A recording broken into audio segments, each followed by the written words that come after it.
ஹரி ஓம். இன்று நமது இமயமலை ஹரித்வார் கங்கை நதிக்கரையில் ஸ்ரீ அருணாச்சலேஸ்வரர் அன்னதான சேவையில் 28/6/2025 இன்று நமது அனைத்து அன்பர்களின் உதவியால் அன்னதானம் வழங்கப்பட்டது.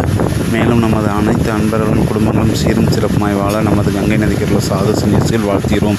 யஜமானசிய சக குடும்ப சக பரிவாரசிய மேச வீரிய விஜய ஆயுள் ஆரோக்கிய ஐஸ்வர்ய அபிவிருத்திய சர்வயோசி கிருதி பிரார்த்தம் சர்வஷ்ட நிவாரண பூர்வ சகலோக மனகர்பஸ்தியத்தை வியாபாரஸ்தானே பகுத்தலாகும் சகதர்மம் அர்த்தம் காமம் மோட்சம் சதுர்வர்க்கம் சித்தியோகம் ஸ்ரீ ஹரித்வார் கங்கை நதிக்கு சமர்ப்பயாமி. சுபமஸ்து.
பாசத்தானை பாசாங்குசத்தானை அந்தத்தானை அகரத்தானை தந்தமுடைந்தானை வந்தத்தானை பாசத்தானை பாசாங்க